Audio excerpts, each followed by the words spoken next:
Just as a reminder, you can visit us at thoughtsexpanded.com. That's thoughtsexpanded.com to sign up for our amazing Patreon exclusives, listen directly, and share our latest episodes with your family and friends. Thanks for listening.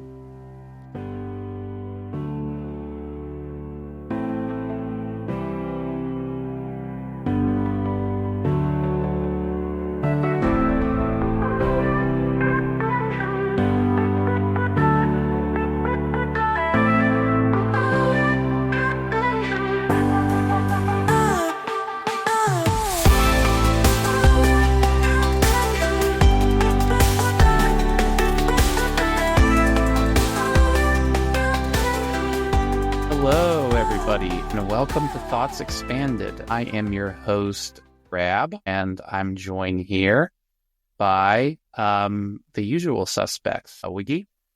So usual. And Jeff. The suspect. Yes, that's exactly what I wanted to happen. I knew it was. I knew.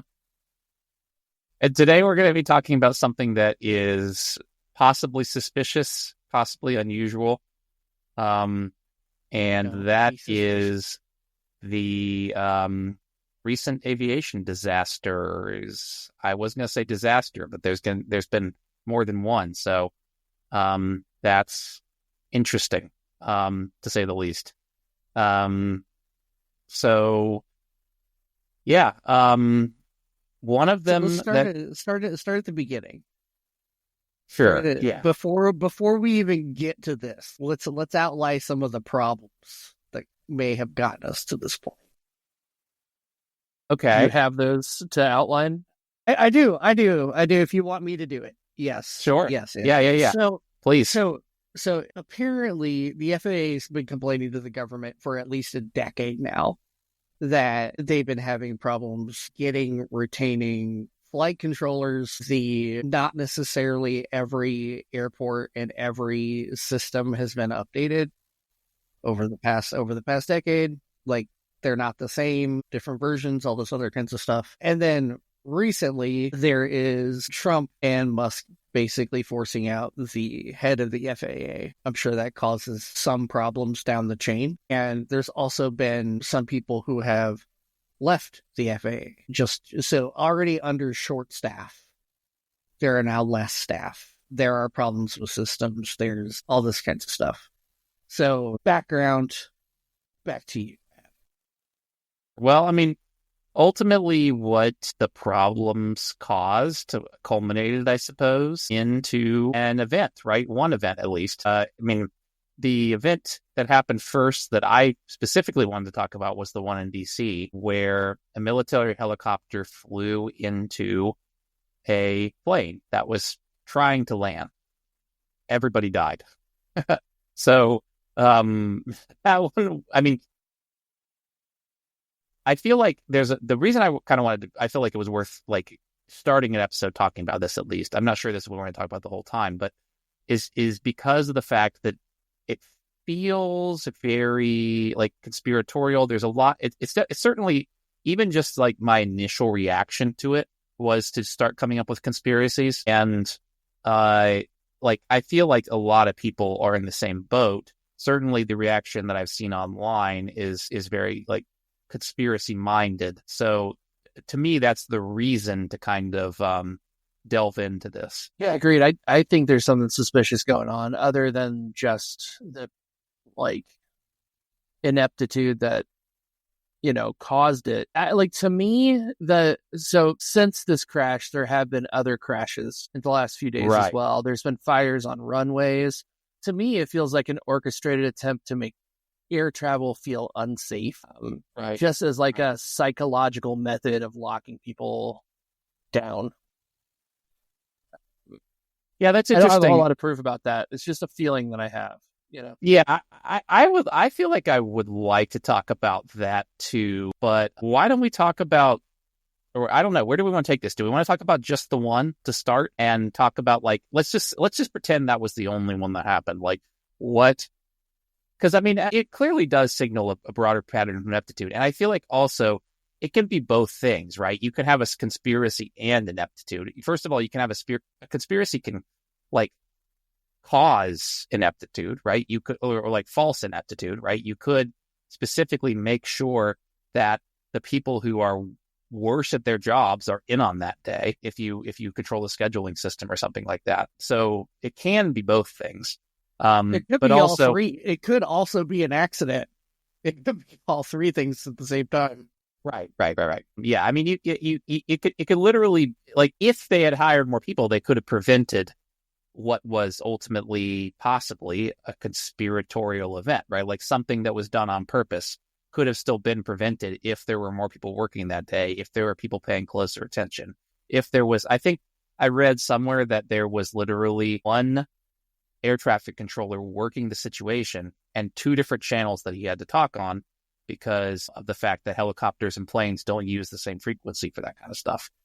Yeah, I've heard that as well. So if that wasn't the case, maybe the disaster could have been prevented, but that doesn't necessarily mean that it wasn't done on purpose, right? That in itself is kind of bananas. What they use frequencies? Wouldn't you think that just anything that's in the air around you should be using the one frequency that makes sense? Like, I don't know. Like, well, I don't know that be completely wrong because I don't understand how the avionics systems work, but like there are a lot of things in the air. I think they kind of have to have separate channels just because there'd be too much chatter on a singular channel. Especially in DC, where there's like an extra lot of things in the air. Well, if you had the right hardware, you could, as an air traffic controller at least, you could hear both systems at once, and you could talk to both systems at once if you had the right hardware and software, right? Because if you had two receivers and two transmitters, right, then you could have one tuned to each frequency, and you could be speaking, and via a button, you could shut off the output to one if you really wanted to just speak to one. But if you wanted to speak to both, you could speak to both, right? There's nothing, as far as like mechanics are concerned, like that's very easy to do. Like you just have two of the same device, right? At the end of the day, as far as like whether or not helicopters and planes use the same frequency, I would assume that if planes are meant to be able to hear each other in the sky, you would need a very different radio mathematical equation for like getting those waves to other planes than you would for helicopters, which generally don't travel as far, right? So that could be one potential reason for the difference. I really don't know. That's kind of an assumption. Also heard that the actual like physical receivers for the helicopter and the plane were on like different sides of the room, perhaps. Like he was like physically having to go from spot to spot. That's definitely an oversight of some kind. But, sure. I mean, although I'm sure it's normally intended to be run by multiple people. Exactly. But yeah. Generally, why would you have them sitting next to each other? Like, why would you have them halfway across the room if they need to talk to each other? Desks, maybe. I don't know. Yeah. But still. Yeah. Certainly a comedy of errors. I mean, I guess not really a comedy. It's a tragedy at this point, but a confluence of errors, I'll say, right? Like there was many errors went into this occurring, but that certainly does not mean that it was not an event done on purpose. So I feel like it's worth kind of delving into that a little bit, like how that could be done or why. Sure. So some theories I've heard, I mean, first of all, like it's not unheard of for a government to destroy an entire plane and all the people and kill all the people on board just to kill one person, right? That certainly has happened in recent history. Russia has done it for sure. I mean, we'll bomb an entire group of people. We'll bomb an entire group of people just to get one dude. Yeah, sure, but I mean, I guess what I'm saying is like Russia has done it over its own airspace, right? Right. I mean, domestically, it's a little different. Domestically, yeah, sure. Right. Certainly, yeah. Yeah, I mean, the U.S. has bombed weddings and, all this other kind of stuff, right? Funerals, whatever. Like, they don't care. Overseas, they're destroying whatever. But, like, it certainly is not unheard of for a government to destroy a whole plane on their own territory just to get at one guy or maybe a couple of guys, right? So that at least provides some motivation. And mechanically, certainly a helicopter could be remote controlled, first of all. I saw some, I don't know if it's actually true, but I did see some people say that recently there was demonstrations of helicopter remote control capability of that exact same model. That seems a little bit too crazy to be true in some ways. But I mean, Well, let me hop in on that real quick because I saw a video. Elliot sent me a TikTok of somebody looking at flight tracker data in the area, and there was some like mobile combat unit flights taking place very nearby that, from what I understood, a plane that is normally not even domestically located, like an airplane that is a mobile combat like patrol unit that is usually overseas doing that, but for some reason was flying like within 30 miles of DC or something like that. So maybe it was controlling that airplane, or they were trying to do some kind of demonstration or something. I don't know. Interesting. Okay. Well, I mean, regardless of whether or not they can remote control that particular model of helicopter, I would assume you could remote control any model of helicopter if you really wanted to. I mean, if someone's hacker enough, they can build something to do that with, right? So we should also talk a little bit about the actual like accident and what happened. Like the fact that this flight was coming from somewhere in the West and coming in for a landing. It had been cleared for a landing. And as it's coming into land, this helicopter just flies right into it, like straight into it as well. Right. It's not like a glancing blow or anything. It is just bam, right into it. Both explode. That plane flips upside down into the river. Like, it's really wild. Like the placement of it over the river, for one thing, where everything would land, in the water. And then the fact that the helicopter, there's no way it could not have seen that plane, like it had its landing lights on and everything. It definitely saw that plane and it smashed right into it. Like, just watching the videos, it feels like there's intent behind it. Right. Yeah. That's also kind of how I felt. I guess you could possibly think of a theory where maybe it was a remote control helicopter situation. Now, the government has come out and said that 3 soldiers died on that plane, right? But there's no reason to believe that. Died on the helicopter, right? They said there's 3 soldiers in the helicopter who died. There's no real reason to believe that. But you could imagine there could be a situation where they are trying to test some kind of remote control helicopter. It was actually Ghislaine Maxwell and Diddy that were in the helicopter. Good. Yeah. Excellent. That's great news. Yeah. Yeah. Well, I mean, but you can imagine a situation where someone's trying to test remote control helicopter technology and just literally messes up, right? I mean, like if their little receiver to control the thing, like their RC control, yeah, exactly, the thing just goes straight up. The last command it was given. So I mean, that's like, I guess that sounds a little silly, but I mean, stranger things have happened, I suppose, right? They certainly probably would not want. They probably would rather make it sound like it was soldiers doing something on accident than someone screwing up and just accidentally sending a helicopter into the plane, right? If that was truly what was the case. Yeah. They have not found the black box for one of the airplanes, correct? I don't know which one it was, though. I haven't heard about which one it was. They found one black box. Do helicopters have black boxes? Yeah, they should. Okay. So, I mean, another interesting angle is the number of these disasters and the blame that's being put on the FAA, because that really shifts focus away from the fact that a helicopter flew straight into the damn thing, right? Like, right. FAA or no, that should not have happened. Yeah. And even before the shift of blame to the FAA, bizarrely, it was initially blamed by Trump and his crew as like a DEI issue. Right. And then it was found out that there was a woman on the plane, but she wasn't even the pilot. There was a white dude like 39-year-old white dude piloting the thing. And then they're like, oh, well, just being in proximity to a DEI hire is enough to cause problems. That day of when it happened, and that was coming out of Trump's mouth, my mind instantly went to, oh, they crashed a plane so they could blame it on DEI and do DEI changes. Like, yeah. it seems like a crazy thing to do, but yeah. I mean, maybe if they had wanted to kill somebody on board anyways, and then they did that, like that seems a little bit more reasonable.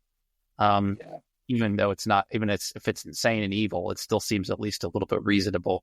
Just to take down DEI, I feel like that's a little bit extreme. But I think I had heard some assessment of the DEI thing. Like apparently that's been a narrative on the right wing for a long time, like the DEI pilots story. So I feel like that's it's almost like the culmination of something. Like they didn't do that to complain about DEI pilots. They've been doing that for a long time, and so that was the first thing that came out of their mouth. Just like how when there's a shooter, like a school shooter or something, like some people are, hoping that he's white, and some people are hoping that he's not, and some people are hoping that it's a man, and whatever. Like anytime there's a mass shooting, there's people who are immediately trying to claim that the person has one identity or another. So I've got some updated info. Yeah, sure. So both black boxes were accounted for. Okay. Now, there are two different bans, one for helicopters, one for planes, like you guys were talking about. Sure. It was just the one guy working, which was supposedly not normal, according to the FAA. Makes sense. So it was an abnormal day. However, it was also not uncommon to have one person working both things at the same time. And doesn't breach any guidelines. So apparently it's perfectly fine to have one person controlling the entire airspace, even though it's not common for there to just be one person. So yeah. I mean, maybe it's that it's like perfectly fine for one person to work multiple of those things as long as there's people there to like give him backup and such, like probably let him take a lunch break or whatever. Maybe that's what they mean. I don't know. That still seems insane. I mean, if they're going to have two different machines that are presumably not in the same little, desk, at least they should have two people. That seems like a no-brainer. Yeah. Also, like on the DEI narrative, so it doesn't make any sense for them to claim that it was the fault of DEI when there was only one fucking dude working. Like, if the entire point was there's too many people working, and it's because of DEI that there's too many people working. If that was the case, the DEI claim is about the pilot, not about the ATC guy. Well, the DEI claim is about the entire government. Well, like, it's not just to planes. Like, maybe that's a specific narrative for the situation or whatever the case is. But like, if that's the case, that DEI is so rampant, why was there only one available dude to watch the entirety of the airspace over DC? Like, that just doesn't track. So that kind of backwards. Also, it was a dude. Like, you can't get much not DEI than dude. I don't know. I don't know where I was going there. But either way, it just doesn't track for that to be the case. Sure. Yeah, it was a ridiculous statement. Yeah, it's a ridiculous statement. And not, I mean, like, it's like a gut reaction before Trump gets the actual intel about why that plane was brought down by our covert ops. Like, before he gets that intel, his gut reaction is to say DEI because he doesn't want people to blame it on his government. And then once he actually gets the intel, or maybe once people around him get the intel, then they start to form a narrative like about the FAA, because like it's better to blame it on a government or organization and make it even look like Trump screwed up than it is to actually let the truth get out. Now, I have not seen actually any theories on the like who they would be intending to kill, but who knows? Yeah, that's an interesting point because the plane was full of like figure skaters, right? Like young figure Right. skaters. There were Right. some of the figure skaters were Russian. Yeah, well, two of the trainers were Russian, yeah. But even still, they're figure skaters, you know? I mean, who Yeah, knows? but Maybe if they're sleeper but if agents or something. if But spies or something, right? Like that's going to be the excuse, right? Like it, like the Russians were spies and they had to go. I'm sorry about the kids we had to kill, but I mean, it like would be an ran the excuse other if way. they ever admitted that it was on purpose. But Right, which they won't. But so yeah, yeah. What's the go ahead. Actually going to shift topic a little bit. But did you have more to say about this one? Okay. So what were you saying about the one? So I didn't see anything about this on the news, but what were you saying about the one in Mexico? In Mexico? Yeah, so it wasn't in Mexico. So there was I believe, I don't know if it's the right type of jet, but I think it was a Learjet. So there was a Mexican family that had flown into the U.S. and had flown to a hospital to get surgery done on a kid. And the kid had surgery. And they were flying back to Cincinnati or something like that on their way home to Mexico. And the plane just failed and crashed. Did anybody die? So it was a medical helicopter. I think everybody died. But it was a medical, or not helicopter, but a medical plane. And once again, if we want to get in, I don't know what the reasons are, but if you want to get into conspiracy theories, So this is the Philadelphia. No, that's actually the Mexico one. The Philadelphia one is strikingly similar, though. It was also an medical flight. No, this is the same one. I'm reading an article. I think it's right. the same one. It might. It's Yeah, probably the same sorry, one. guys. We're finding this out live on air, but yes, it is the same. This is the same. Oh, okay. So this is just a second disaster. Yeah, and so they had of days later. Yeah, they had done maintenance on the plane. Like the plane was perfectly fine, and then all of a sudden, mid-flight, the plane just fails. The engines fail, and it just falls and blows up. There was, and this was just people returning home to Mexico. Now, if you wanted to conspiracy theory this, you could also say maybe this was an affluent family that was from Mexico and Trump was doing all the shit with the tariffs and everything else. And maybe this is yada, yada, yada, yada. Right. So that's one way you could look at it. I don't really know, but it's not like one of those had failed a couple years before then.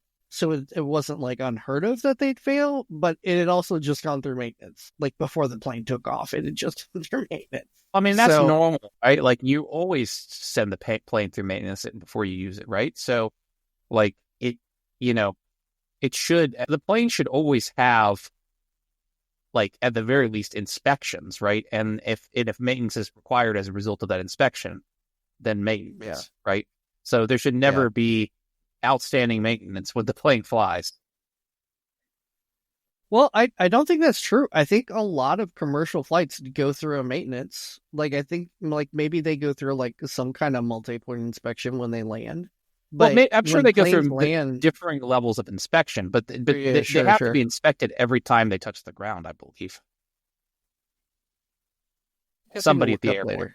Yeah. Like maybe we would assume, right? Yeah, who knows? I guess we could probably learn a lot more about regulations on this kind of stuff. But yeah, okay, interesting. So this one, I did watch the video like right as we were starting up the podcast, and it looks crazy. It's like a mushroom cloud after it lands. Now, right. I mean, and the way it comes in, like it just flies in like a missile. It's crazy. Yeah, I mean, I would assume that's normal. Like, at least it looks crazy. But I would assume that like a plane hitting the ground, it looking like a mushroom cloud, like it taking a nosedive, like I would assume if you're experiencing like engine failure or whatever, right, that is what that would look like, right? And if the plane hits the ground, I mean, I know they say jet fuel can't melt steel beams, but like it's still going to create a huge explosion, right? So you're going to see something like that.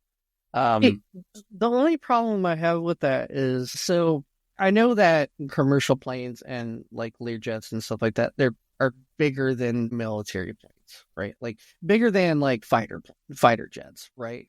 Yeah. But I would still feel like you would have the ability to still pull up, right? Like even if you didn't have like thrust from the engine, you could still tilt the nose up. Like it wouldn't come just straight down. The pilot would be literally That's like a good point. Like if like situation where you experience total engine failure, you're supposed to try to land the plane anyways, and that has happened plenty of times. Right.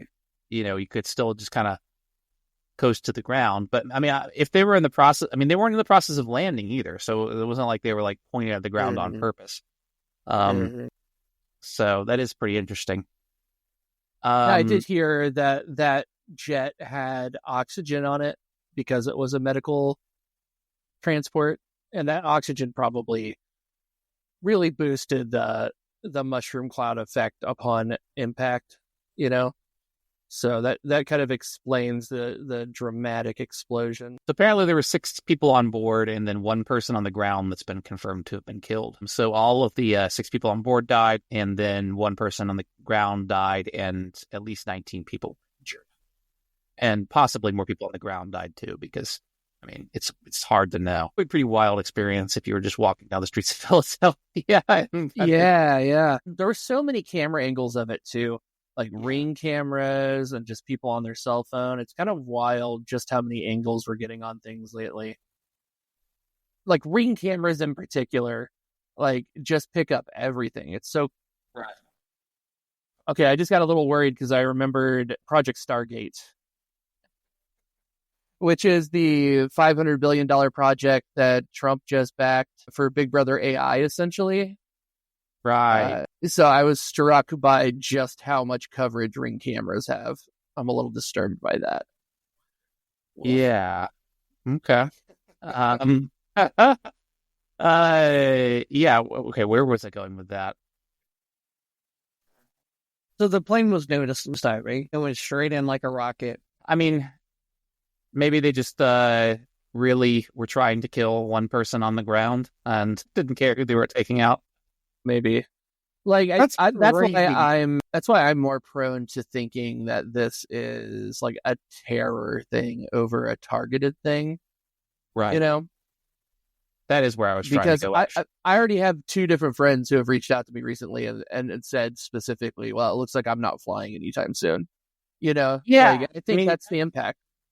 Sure. And I think that's a completely reasonable thing to do.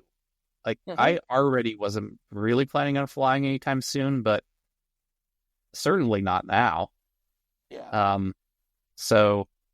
Yeah, I mean, it's like, and I guess in some ways, like, we are as a society going to have to really cut back on air travel. Like, if we're going to survive climate change and stuff, like the amount of CO2 that planes burn and like the near impossibility, unless they invent like passenger nuclear jets of powering them with anything sustainable, right? I mean, they require burning massive amounts of fuel and can't. I mean, the batteries that they have to run an electric airplane would be so massive that the plane couldn't lift them.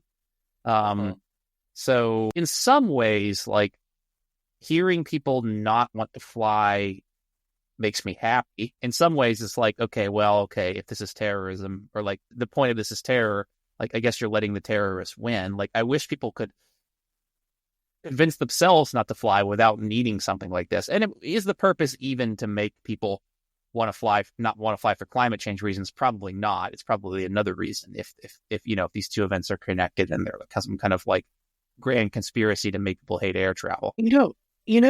This isn't something that we've talked a lot about, actually. And that is, like, what accounts for the CO2 that's being released by humans, like, as a whole? Like what areas of our economies, what countries, whatever, what is releasing... entities? or what entities, right? The military is one of the hugest polluters in the world. I think they may be the largest. The largest is China as a whole because of manufacturing. Okay, so China beats the U.S. military. That's pretty. I mean, like China definitely beats the U.S. military in that. And 1 then billion I believe people versus like hundreds of thousands. I mean, that kind of makes sense. Yeah. So like as a whole, I think I don't know exactly what it was, and I'm not going to give an actual number, but like it's like close to half one way or the other. China. Like, so airplanes, according to most estimates, like airplanes in particular, are around 2.5%. So not a lot in the grand scheme of things. If you're taking the overall picture of how much we're doing, 2.5%, not that crazy. Right. Just as a point, but like just because we were talking about. And this is what's kind of crazy to me is even if like how much would we have to do to curb back CO2 emissions to make a dent in the amount of CO2 emissions that's coming from China and India and our military, and like what would we have to do as a people? Like how much, like what would we have to change to make a dent? You'd have to stop buying. You'd have to stop buying from those countries, which we're never going to do. You know? Yeah. Well, like, what I'm trying to get right. What I'm trying to get at is I don't think there's anything we can do like to make a difference. Like I don't think there's like even if all of us got together and we're like we're just going to stop using plastics. Like I don't think it'd be enough to make a difference. Like. I don't know what your guys' thoughts are on that, but it just kind of feels like no matter what people do, it's kind of futile. Yeah, I mean, I think you're right that there certainly is not really any individual consumer choice that's going to save, people from climate change, right? And they're also, like, even as a group collectively, like, a consumer choice isn't going to change things. It would be like restructuring the economy so that there were no more consumers. Like there aren't people who are purchasing things from other countries. Like, I mean, that's one issue, but also like the expectation that you can just go to the store and get more stuff. Like that fundamentally has to be broken. Like I mean, obviously somebody has to be able to provide you more stuff, but like, before we had mass production, there was craftsmen, local craftsmen who would do that, right? You would get something that was made out of wood. I mean, we may be looking at, and I think I've said this before on here, like I have a lot of hope for humanity as a whole, but I also don't really have a lot of hope for like this iteration of society. So it's very possible that we're looking at something where we're going back to having a lot of things that are made out of wood, for instance, just because that's what you got in your area. And there's no industrial process to make it out of plastic. I think 1,000 years from now, people will look back at the Industrial Revolution and go, "Oh, that was a poor choice. That wasn't the direction they should have gone at all." Yeah. Yeah, I mean, assuming that we don't have a through line from our current society, like that's really the question. Like, if there's a through line from the current society, then like, okay, that was a necessary thing that we had to get through, right? That's like Marx's vision. And if there's not a through line from the current society, then that was a big screw up. And I mean, honestly, most likely, if there's not a through line from the current society, like we're on track to eventually make the same mistake again as soon as we figure out the next rock from the ground that we can burn to make crazy amounts of smoke and power things. Just to give some clarity on some data here. So yes, China does currently emit the highest levels of CO2. However, it has emitted far less than the United States over the past 3 centuries. Up until Clinton, we manufactured everything here. So that would make sense as how we went through that process. Then all of our manufacturing went to China. It went to Mexico, right? It went to India. And so therefore, that's why back again to the economy. So just some clarity. The U.S. is the biggest contributor over the past 300 years. However, that has since changed. And the U.S. is also one of the at least out of large contributors, it is They're second. The highest per capita. Actually, strangely enough, Australia beats out a tiny bit. We have a similar population. Australia has a similar population to Canada. Both Canada and Australia beat us out a little bit per capita, but their population is much, much smaller, right? So, but then, Russia has, about half our population. They have a similar per capita number, and China has about half our per capita number. So, per person, they're doing a lot better, but, also they are emitting the most, right? Just strictly by raw amount. Right. And that goes back to the point you were making about, like, it's going to have to be like a societal shift, a cultural shift, and we're going to have to move from this culture of consumerism to something else. I don't know what they'll call it, but something other than what we're doing right now. Because it is that per capita that really is the, like, driving force behind all of the other, like, pollution. It is the consumer needs or desires that are producing that smoke in China.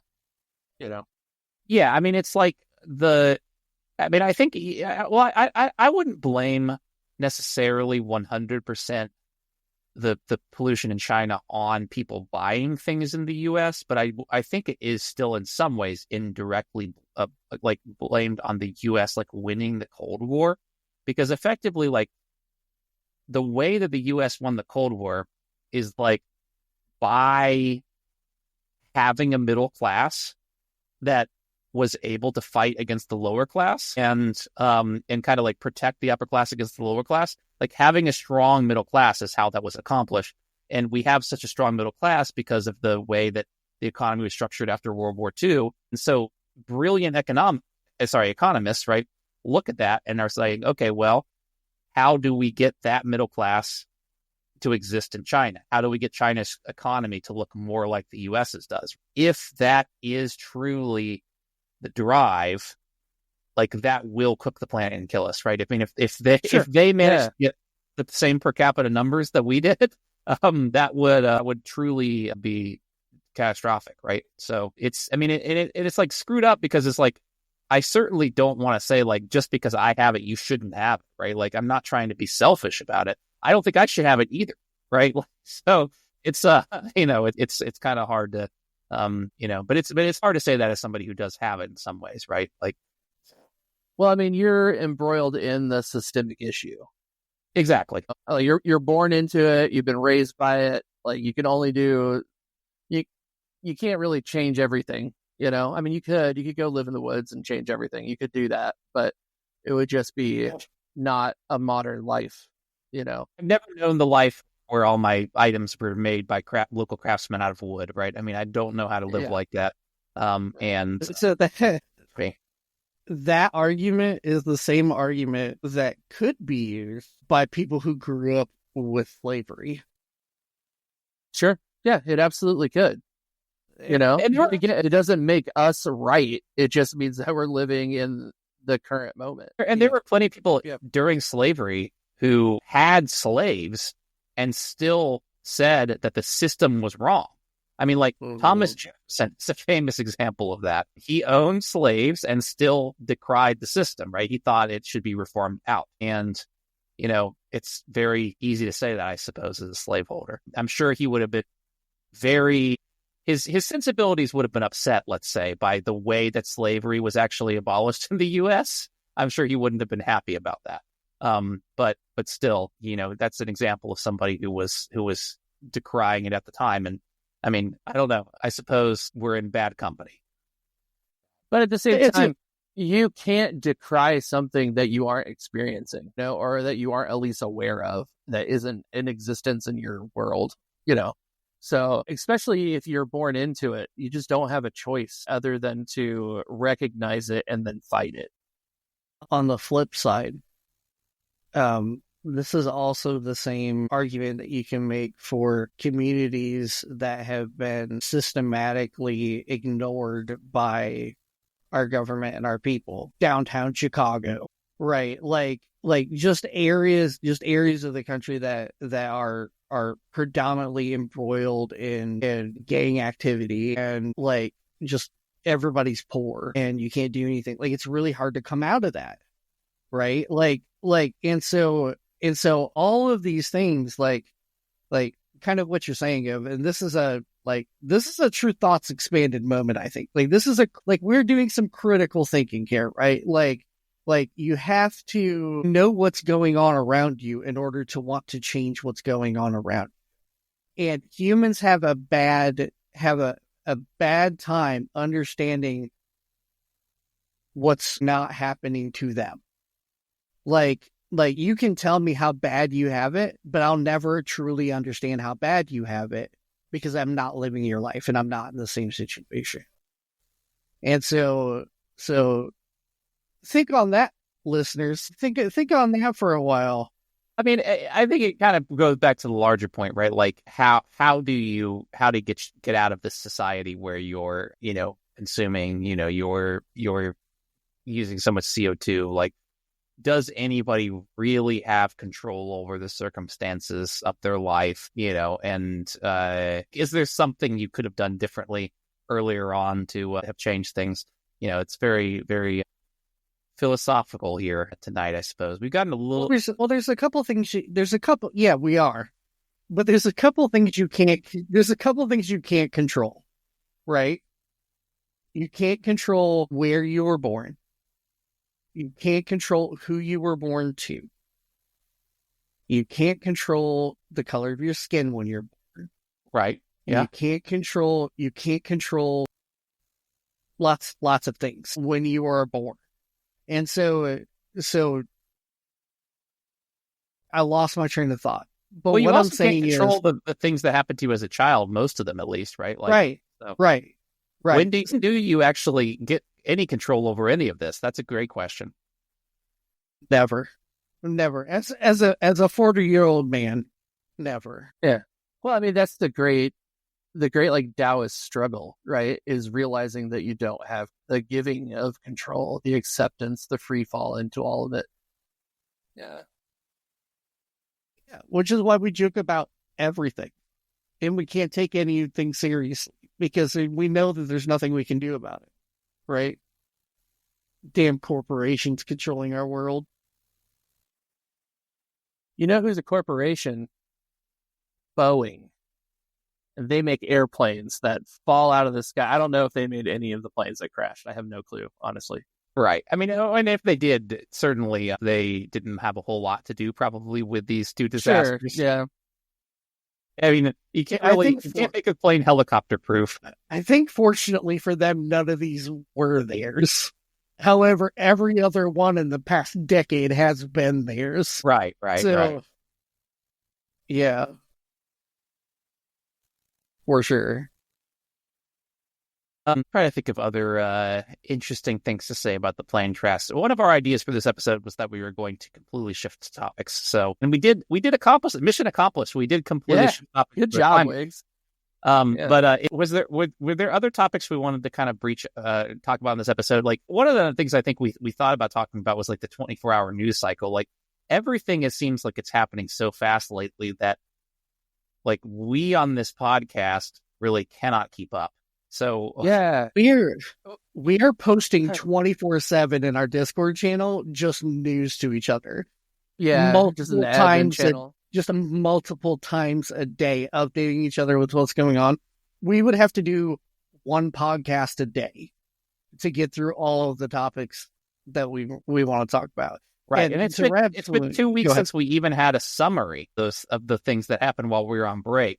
And we didn't get to all the things then, right? And things have happened since. So as long as things happening, we're really going to fall behind here. So what were some of the other things we thought about talking about on this episode? We were talking about the news cycle, And the reason why we were talking about it is because of the fires in California. We all thought it just magically stopped because, well, Jeff didn't, but me and Reb just thought it magically stopped. The last thing I heard was they had it 60% under control or something like that.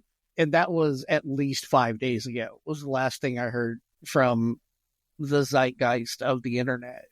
Yeah. Like, well, they are still going on. They have been fought back a bit. I have two friends whose houses were like surrounded by the fires. Somehow, both of their houses did not burn, but I've seen pictures of them like standing on their porch, and every other house around them is burned to the ground, which is crazy. Holy.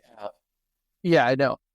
That's the only reason I have been following along with it so close. And I have a coworker who's in San Diego who's very close to another fire that started there a couple weeks ago, and it's still going on. So that's just on my mind, and that it's been going on. But I mean, you're absolutely right. Like, the news is not covering it anymore. I have to go digging to find any information at all, and when was the last time you heard about Luigi, and when was the last time, I don't know. There's so many things that just can't even be a daily update topic because there's so much going on to cover, and also that is like a big flaw of the 24-hour news cycle, of the current way that media is being produced, is that a tragedy happens and it has to be the only thing you talk about that whole day. It becomes the whole thing. Everything else that happened previously is out the window. It's very like, I don't know, a last Thursdayism kind of way of living, this idea that just like, the past is the past. We can't even think about it. I used last Thursdayism wrong in that situation, but whatever, and that's the past. I can't do anything about it. I'm going to move on. It's exactly what they keep doing.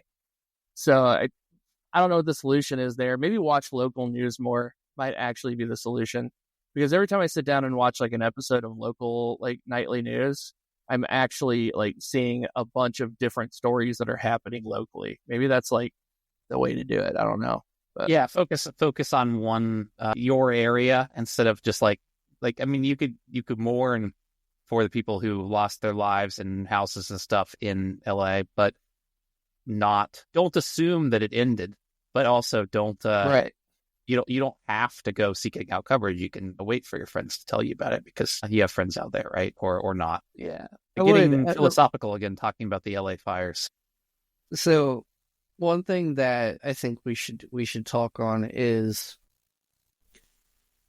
so because everything is so big, and we all know that we don't trust the mainstream media anymore, right? There are now celebrities that have been created in the private sector of people who have just been following the news and making updates on social media, like brand new people who are becoming very, very popular. And this is all that they do now, is seek out news stories. I feel like that's been a thing on Twitch for years.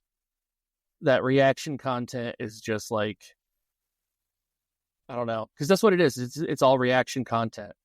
It's all reaction content, but the thing about it that makes it funny is that they've also adopted this nightly news kind of mentality where when they go over the information, they're doing it like you would imagine would happen in an actual news story, where like anchors are sitting down and saying, this is what happened. Here's all the facts. Here's blah, blah, blah, blah, blah. We don't have the only difference is all of these people all have their own slant to it. Like, they all have, whether or not it's political or whatever it may be, like every single one has their own slant to it. And it's funny to go see the opposite sides of the coin when they're doing it, right? Like there's like the Republican version, there's the Democrat version, there's the like non-affiliated version who does their best to give you just the facts and not an opinion, but they come out anyway, right? And so I'm interested to hear your guys' thoughts. Like, do you think that those people on social media that are doing that are really going to become the new source of news? Is podcasts, because it was thought for a while that podcasts in this current day and age were that news source of news. But podcasts are slow. But podcasts are slower, right? You do have the opportunity to sit down and discuss things and go over lots of data and talk to people and experts or whoever you may want to, however you want to handle it. But Do we have the mental capability to pay attention for that long anymore? Like, or is it just that sensationalism stuff, that short 15-second bite that gives us the information we do, and then that's just what we take at face value? I think that has everything to do with the way you have trained yourself to consume social media. Because I don't run into that kind of thing because I'm a YouTube guy. And so everything I watch is long form. And I know that there's a lot of people like that too, that aren't using, TikTok and Instagram to get their info, and who are still capable of absorbing like more than 3 minutes of information. So I think that there's podcasts. I watch, like, me specifically, like I watch podcasts that are 4 hours long. Like, I don't have a problem like sitting, absorbing information, listening to those types of things. But that's not anything that I would think that younger generations have actually ever done. Like, Instagram, Twitter, TikTok, Facebook. I mean, how young are we talking? What demographic are you trying to reach? I mean, I would say probably anybody under 30.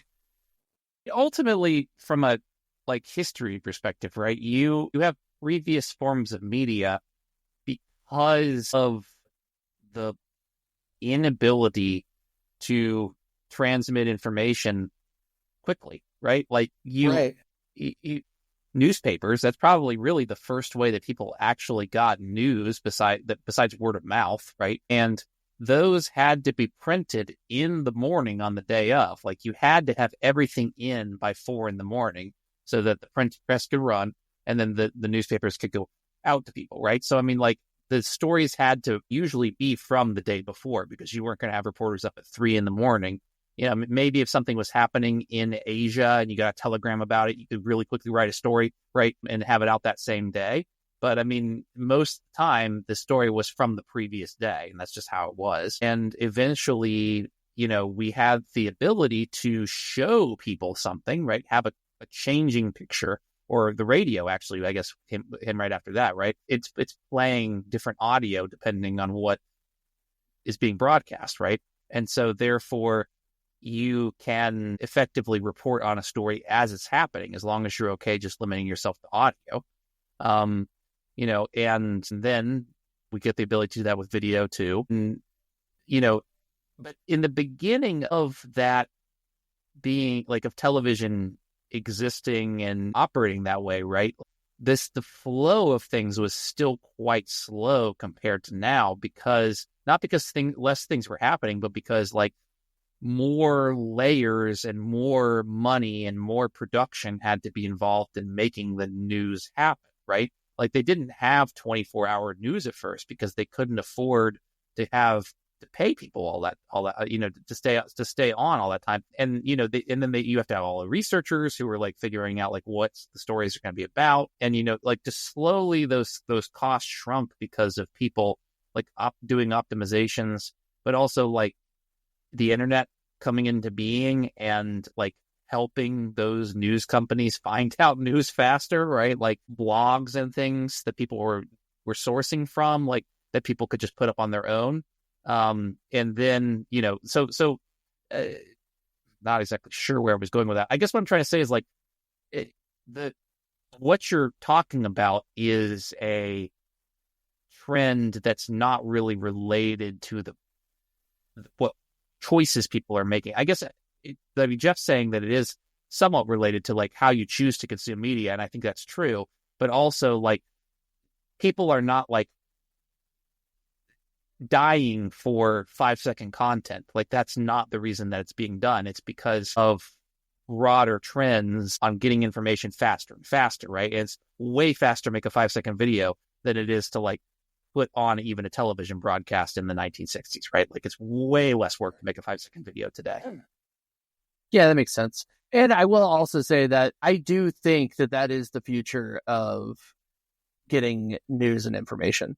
I am on board with what you're saying, Wiggs. I was mostly just taking a jab at the Zoomers watching fast videos, but sure. I'm on TikTok all the time. I'm on it all the time. Like, I'm used to 5-10 second clips, like whatever. But I felt like between that and long form podcasts, which is my other form of news, right? Between the two, I tend to get all of the information that I need, like, with context, like, after I put it all together. Like, I think both are needed, especially if you're going to dig down into things and kind of critically think back and forth, but also being able to stay up to date with what's happening right this second, right? I think that's kind of needed, but it just makes me wonder going forward, like how long do we have left of a slower cycle? Because it is ramping up, like Rab was saying, like you're saying, like it is ramping up. Like, when are we going to get to the point where it's too much too fast? Are we already there? Maybe the next evolution of it is something being beamed directly into your brain, so you don't have to watch it. You just have the information already. Like, you've consumed an hour worth of content in a millisecond, and you're already mind there. chips. And the next logical step from there is I know Kung Fu. You know what I mean? It's true, yes. So bring it on. Thoughts expanded every minute. Thoughts expanded. You can expand your thoughts by going to expandyourthoughts.com and downloading more thoughts. Yeah, go to neuralink.com/thoughtsexpanded. This episode is brought to you by Human Computer Interfaces. Yeah, not any specific company, just the concept as a whole is funding us. Brought to you by Pfizer. We're sponsored by Big Mind Control. Yeah, big mind control for sure. Right. I think we're good. I think we're good there. Yeah. I mean, I feel like I could talk for another 3 hours about everything that's going on right now, but at the same time, there's so much going on.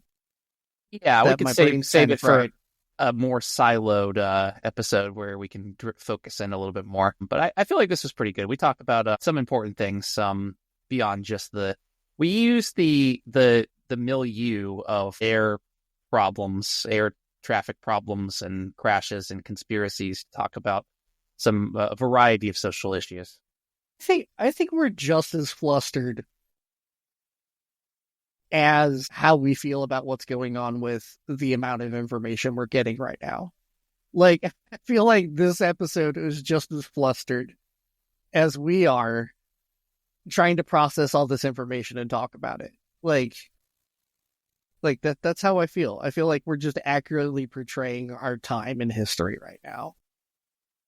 Yes. All we need really for this podcast to take off is something that automatically breaks it down to 5-second clips, and then nobody has to even know there's an episode, right? It's just a bunch of loose floating 5-second clips that give you all the information. Jeff and I was talking about this. We were actually. We're actually just talking about it. It is possible. We were talking about a way to take our episodes and automate the process of breaking it down into very small clips. So, coming to TikTok soon. Fridge. There's also another one that's coming out, Neptune. I don't know if you guys have heard of that one or not. There's so many different systems coming out now, but yeah. So, all right. Thanks, guys. Expanded now. Yeah, our thoughts have been expanded and frazzled. Yeah, expanded and frazzled. I hope you guys feel the exact same way. I mean, I don't. I hope you feel better than I do. I hope you feel better, is what I meant to say. That's how frazzled I am. I wished you guys pain, and I don't, because I'm very, very much filled with gratitude for you guys. But all right, let's leave it there. All right, we appreciate you guys. Thank you guys so much for listening in, and we'll catch you next time. Peace. Bye.